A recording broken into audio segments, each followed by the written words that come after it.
Hello. So starting with the business studies, हमारा जो chapter complete चल रहा है उसमें अब हम आगे की प्रोसेस स्टार्ट करते हैं। हमने पहले पढ़ लिया बिजनेस, प्रोफेशन और एम्प्लॉयमेंट। यहाँ पर हमने उस चीज़ों को खत्म करना है। आज बिजनेस का जितना भी बाइफर्केशन होता है, क्लासिफिकेशन फॉर बिजनेस, तो बिजनेस के क्लासिफिकेशन पे आता है। देखो, the business is classified into two parts. What are two parts? First industry, second commerce. Business क्या था ये पहले हम देख चुके हैं। The sense of keeping the person busy that generates profit to him, that is a business. अब business दो कैटेगरीज में डिवाइडेड, एक इंडस्ट्री में, एक कॉमर्स में। आज हम पूरा क्लासिफिकेशन पढ़ने वाले हैं इंडस्ट्री से रिलेटेड, और उसके बाद में आएंगे हम लोग कॉमर्स पे। ठीक है, सबसे पहले आते हैं what is a industry. Definition से स्टार्ट करते हैं इंडस्ट्री की, और उसके बाद एक एक करके आगे पढ़ेंगे कि इंडस्ट्री का क्लासिफिकेशन किस तरीके से होता है। Industry, it are those industries are involved in those economic activities concerned with conversion of resources into goods। Industry क्या है? एक ऐसा सोर्स है, एक ऐसी इकोनॉमिक एक्टिविटीज है। इकोनॉमिक एक्टिविटीज मतलब हमने क्या बोला था, जिससे हमको पैसा मिलेगा। ठीक है, इकोनॉमिक एक्टिविटीज वो वाली एक्टिविटीज जिनका मेन इंटेंशन होता है पैसा कमाना। तो यहां से economic activities that are concern with the conversion of resources in goods. अगर मैं रिसोर्सेज का कन्वर्जन, चाहे वो कैसे भी रिसोर्सेज हो, नेचुरल रिसोर्सेज हो, आर्टिफिशियल रिसोर्सेज हो, मैन मेड रिसोर्सेज हो, लेकिन अगर मैं रिसोर्सेज का कन्वर्जन कर रहा हूं इनटू यूजफुल गुड्स जो मेरे काम आने वाले हैं, that are known as industry. ये कहां पर आएंगी सारी चीजें? इंडस्ट्री में। अब अगर मुझे रिसोर्सेज का कन्वर्जन करना है गुड्स में, if I am converting my resources into useful goods, तो इसके लिए क्या क्या चीज लगेगी? I need mechanical appliances and technical skills। Mechanical appliances और टेक्निकल स्किल्स को यूज करके मैं ये प्रोसेस कर सकता हूं फॉर इंडस्ट्री। ये थी डेफिनेशन किसकी? इंडस्ट्री की। क्लियर? अब आते हैं नेक्स्ट हम कि इंडस्ट्री का क्लासिफिकेशन कितने पार्ट्स में होता है। तो industry is classified into primary industry, secondary industry और टर्शियरी इंडस्ट्री। तीन तरीके के बाइफर्केशन होते हैं इंडस्ट्री में, प्राइमरी, सेकेंडरी और टर्शियरी। अब एक एक करके समझते हैं कि what are primary, secondary and tertiary. सबसे पहले आता है प्राइमरी इंडस्ट्री पे। अब प्राइमरी इंडस्ट्री क्या? Primary industries are those industries which are concerned with the extraction of resources। अगर मैं जमीन में से किसी भी रिसोर्सेज का एक्सट्रैक्शन कर रहा हूं, दैट कम्स अंडर क्या? Primary industry. चाहे वो कुछ भी हो, ठीक है, that can be resources of mining, iron, gold, कुछ भी हो सकता है। या फिर अगर मैं लिविंग ऑर्गेनिज्म, प्लांट्स, इनसे रिलेटेड अगर कोई एक्सट्रैक्शन कर रहा हूं, that also comes under primary industry। So primary industry is basically based upon the extraction of products या फिर extraction of resources, whether they are living organism, whether they are plants, where there are some ores, so this comes under primary industry। अब primary industry फिर से दो part में classified है। First is extractive primary industry, second is genetic primary industry। अब extractive क्या है और जेनेटिक क्या है ये हम देखेंगे। एक्सट्रैक्टिव, अब extractive primary industries are strictly concern with the extraction of products from the earth. जो भी प्रोडक्ट्स हमको सॉइल में से मिल रहा है, जो भी चीजें हमको जमीन के अंदर से मिल रही है, फॉर माइनिंग हो गया, कुछ भी हो गया, that are extractive primary industry. और जेनेटिक में हम क्या बात करेंगे कि जेनेटिक में हम डील कर रहे हैं प्लांट्स के बारे में, एनिमल्स के बारे में, ठीक है, लिविंग ऑर्गेनिजम्स के बारे में। तो जहां तक कोई रिसोर्सेज, नेचुरल रिसोर्सेज की बात करेंगे तो वहां तक बात करेंगे हम एक्सट्रैक्टिव की। लेकिन अगर जेनेटिक पे आ गए तो जेनेटिक में मैं डील करेंगे किसमें? प्लांट्स में, एनिमल्स में, लिविंग ऑर्गेनिजम्स में। This comes under genetic. तो जब ये दोनों पोर्शन कंबाइन होंगे, that combinedly gives us primary industry. ये एक पोर्शन कंप्लीट हुआ किसका? इंडस्ट्री के क्लासिफिकेशन का, प्राइमरी के एक्सट्रैक्टिव और जेनेटिक। फिर हम नेक्स्ट आएंगे सेकेंडरी पर। अब what are secondary primary industry. What are secondary industry? अब सेकेंडरी इंडस्ट्री ऐसी होती है कि मान लो मेरे पास में क्या है कि प्राइमरी इंडस्ट्री से मैंने जितने भी प्रोडक्ट्स लिए हैं, प्राइमरी इंडस्ट्री से लेके मैंने जितने भी प्रोडक्ट्स का या रिसोर्सेज का एक्सट्रैक्शन करा है, अब मैं उनको यूज करूंगा फर्दर प्रोसेसिंग के लिए। प्राइमरी इंडस्ट्री से जो भी एक्सट्रैक्शन हुआ है that I will use for further processing. अब वो प्रोसेसिंग किस तरीके से हो सकती है? अब जो भी प्रोसेसिंग हो रही है, हमने मान ली किसी भी तरीके की प्रोसेसिंग है, प्रोसेसिंग क्या हो सकती है ये मैं आगे बताने वाला हूँ, लेकिन ये जो प्रोसेसिंग है this all comes under secondary industry. अब देखो सेकेंडरी इंडस्ट्री में प्रोसेसिंग किस तरीके से होती है, that are classified into two parts. First is manufacturing, second is construction. Secondary industry में दो तरीके की चीज है, पहला मैन्युफैक्चरिंग है, दूसरा कंस्ट्रक्शन है। अब बताओ कि मैन्युफैक्चरिंग क्या होता है?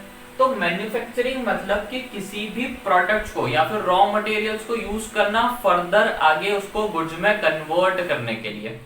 मैन्युफैक्चरिंग मतलब कि जो भी हमने प्राइमरी स्टेज से गुड्स का एक्सट्रैक्शन करा है, जो भी रॉ मटेरियल्स मैंने डिराइव करा है, that I have to use for manufacturing of different useful products। मैंने as a raw material use करा, अब मैं उससे क्या क्या अलग अलग प्रोडक्ट्स बना सकता हूं, that will all come under manufacturing industries.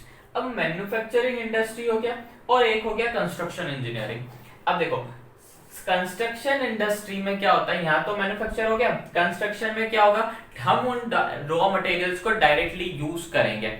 ठीक है, फॉर द कंस्ट्रक्शन मैंने बोल दिया कि हमको डैम्स का कंस्ट्रक्शन करना है तो सीमेंट की जरूरत पड़ेगी, तो सीमेंट हम मैन्युफैक्चरिंग इंडस्ट्री से ले लेंगे। अगर मुझे रोड्स का कंस्ट्रक्शन करना है या फिर कैनल्स का कंस्ट्रक्शन करना है, हाईवेज, फ्लाईओवर, ये जितने भी टाइप के कंस्ट्रक्शंस है, तो कंस्ट्रक्शन के लिए जितने भी रॉ मटेरियल्स यूज होंगे that we will derive from manufacturing industries. But जब कंस्ट्रक्शन पे आएंगे तो कंस्ट्रक्शन की प्रोसेस कहाँ होगी, कंस्ट्रक्शन इंडस्ट्री में। ठीक है, अब manufacturing is also further divided into 4 parts. Manufacturing के फिर से फर्दर कितने पार्ट्स है हमारे पास, 4 पार्ट है। कौन कौन से? एनालिटिकल, सिंथेटिकल, प्रोसेसिंग और असेंबलिंग। एनालिटिकल, सिंथेटिकल, प्रोसेसिंग और असेंबलिंग। अब व्हाट आर दिस, हम इनको एक एक करके पढ़ते हैं। एनालिटिकल इंडस्ट्रीज क्या है, जिसमें हम क्या कर रहे हैं, एनालिटिकल इंडस्ट्री में हमको जो भी एक्सट्रैक्शन के थ्रू रॉ मटेरियल मिला है, एक्सट्रैक्शन में जो भी हमको रॉ मटेरियल्स मिला है, हम उसको फर्दर सेपरेट करेंगे डिफरेंट प्रोडक्ट्स में। ठीक है, फॉर एग्जांपल कि हमने ऑयल रिफाइन किया तो ऑयल रिफाइन करा, या फिर क्रूड ऑयल अगर मैंने अर्थ क्रस्ट से एक्सट्रैक्ट करा तो इसको अब मैं किस किस में यूज कर सकता हूँ, पेट्रोल को अलग कर दिया, डीजल अलग कर दिया, केरोसिन अलग कर दिया, एडिबल ऑयल अलग कर दिया। तो यहाँ पर क्या है, एनालिटिकल इंडस्ट्री में we separate different types of products. जो भी रॉ मटेरियल्स है उसमें क्या करेंगे, सेपरेट करेंगे अलग अलग एलिमेंट्स को, जो हमारे फर्दर अलग अलग डिफरेंट यूज में काम आ सकते हैं। ठीक है, नेक्स्ट आता है सिंथेटिकल। अब सिंथेटिकल में क्या होता है कि हम यहाँ पे रॉ मटेरियल्स को कंबाइन करके उसका एक नया प्रोडक्ट बनाते हैं। रॉ मटेरियल्स का combination to further make it as a new product.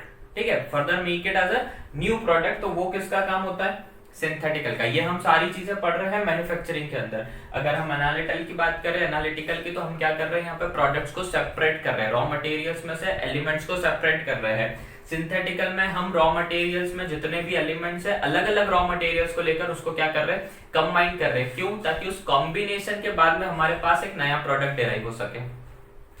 फिर आता है प्रोसेसिंग। प्रोसेसिंग क्या होती है कि हम लोगों ने अलग अलग प्रोडक्ट्स लिए, अब अलग अलग प्रोडक्ट्स लेने के बाद अगर मुझे एक उसको नए प्रोडक्ट में कन्वर्ट करना है तो मुझे नंबर ऑफ स्टेजेस से क्रॉस होना पड़ेगा। मैंने एक प्रोडक्ट लिया, फिर उसकी नई स्टेज पे गया तो मुझे एक पर्टिकुलर डेराइव्ड प्रोडक्ट मिला, उसकी फिर से अगर फर्दर प्रोसेसिंग करी तो एक नया प्रोडक्ट मिलेगा। मतलब एक जब प्रोडक्ट फॉर्म होता है तो ऐसा नहीं कि रॉ मटेरियल से डायरेक्ट एक ही प्रोसेस में वो प्रोडक्ट फॉर्म हो गया। Multiple number of stages are required for converting a raw materials into a useful product, तो this are comes under processing. ठीक है, कि अगर मेरे को एक नया प्रोडक्ट बनाना है with the help of raw materials at certain stages of processing, that will come under processing industry. और फिर इसके बाद में ये लास्ट आता है असेंबलिंग।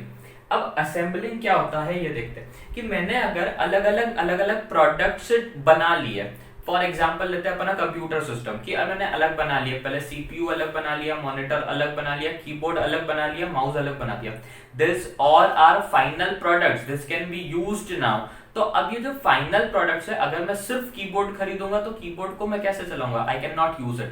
अगर मैं सिर्फ माउस खरीदूंगा तो I can not use it. अगर मैंने मॉनिटर ले लिया तो वो मॉनिटर कोई काम का नहीं है। तो जब मैं अलग अलग फाइनल प्रोडक्ट्स को एक साथ कंबाइंड या कनेक्ट करता हूं, that are coming under assembling industry, कि हम लोग अलग अलग प्रोडक्ट्स को किसी भी वे के थ्रू, चाहे वो केबल्स या फिर वायरलेस के थ्रू, हम लोग क्या कर रहे हैं, उसको असेंबल कर रहे हैं, that will come under assembling industries. तो हमने क्या करा, इंडस्ट्री का क्लासिफिकेशन देखा, इंडस्ट्री के क्लासिफिकेशन में देखा प्राइमरी, सेकेंडरी, और प्राइमरी में देखा हमने एक्सट्रैक्टिव जेनेटिक। प्राइमरी क्या था कि हम लोग एक्सट्रैक्शन पे बात कर रहे थे, अगर वो एक्सट्रैक्शन नेचुरल रिसोर्सेज का है, प्रोडक्ट्स का है तो एक्सट्रैक्टिव, और अगर प्लांट्स लिविंग ऑर्गेनिज्म से रिलेटेड है तो जेनेटिक। सेकेंडरी मतलब हम जो प्राइमरी स्टेज में हमने एक्सट्रैक्शन करा है उसको as a raw material use करेंगे सेकेंडरी में। इसके कितने कन्वर्जन, फिर से दो, मैन्युफैक्चरिंग, कंस्ट्रक्शन। कंस्ट्रक्शन में तो वो सारे की जो हमने मैन्युफैक्चरिंग से डिराइव करे उसको डायरेक्टली कंस्ट्रक्शन में यूज कर लो, roads, canals, dams, highways, tunnels, canals, कुछ भी। मैन्युफैक्चरिंग में हमने 4 प्रोसेस देखी, एनालिटिकल जिसमें हम रॉ मटेरियल्स के एलिमेंट्स को सेपरेट करते हैं अलग अलग गुड्स बनाने के लिए। सिंथेटिकल में हम लोग क्या करते हैं कि उन्हीं रॉ मटेरियल्स, अलग अलग रॉ मटेरियल्स को न्यू प्रोडक्ट में कन्वर्ट करने के लिए कंबाइन कर देते और प्रोसेसिंग कर देते। प्रोसेसिंग इंडस्ट्री में हमने क्या करा कि प्रोसेस करते, तो एक प्रोसेस मतलब एक अगर रॉ मटेरियल है तो उसको फाइनल गुड में कन्वर्ट करने के लिए नंबर ऑफ स्टेजेस रिक्वायर्ड होगी। तो नंबर ऑफ स्टेजेस क्या होती है, किसमें आती है, प्रोसेसिंग इंडस्ट्री में। We have to process step by step. और असेंबलिंग इंडस्ट्री जो है, तो असेंबलिंग में हम लोग वेरियस फाइनल प्रोडक्ट्स को असेंबल करते एक साथ ताकि वो एक न्यू प्रोडक्ट वर्किंग के लिए रेडी हो सके। ठीक है, अब लास्ट है हमारे पास टर्शियरी इंडस्ट्री। अब जितनी भी चीजें प्राइमरी और सेकेंडरी में इवॉल्व हो रही है, जितनी भी प्रोसेस या स्टेजिंग या वर्किंग प्राइमरी और सेकेंडरी स्टेजेस में इन्वॉल्व होती है, that all needs a support. ठीक है, सपोर्ट किस तरीके का कि अगर मुझे ये पूरा काम करना है तो मुझे पैसों की जरूरत पड़ेगी, तो बैंकिंग रिलेटेड इशू। अगर मुझे इन प्रोडक्ट्स को कहीं ना कहीं इधर से उधर इंपोर्ट या एक्सपोर्ट करना है या फिर ट्रांसपोर्ट करना है तो मुझे ट्रांसपोर्टेशन की जरूरत पड़ेगी। मेरे पास जितना भी प्रोडक्ट या सामान बच रहा है या फिर बन रहा है तो मुझे उनके स्टोरेज के लिए जगह की रिक्वायरमेंट होगी, that I need warehouse. तो जितनी भी चीजें प्राइमरी और सेकेंडरी को सपोर्ट करती है या फिर असिस्ट करती है, that industry count under tertiary industry. इसमें हो सकता है हमारा बैंकिंग या फिर इंश्योरेंस,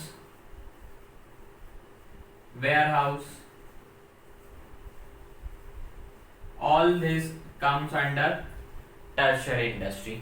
ठीक है, तो यहाँ पर हमने बिजनेस के 2 क्लासिफिकेशन देखे, इंडस्ट्री और कॉमर्स, और आज पूरा इंडस्ट्री का क्लासिफिकेशन देखा। इंडस्ट्री के क्लासिफिकेशन के बाद कॉमर्स के क्लासिफिकेशन में नेक्स्ट लेक्चर पे अपन शिफ्ट होंगे। ठीक है, जय।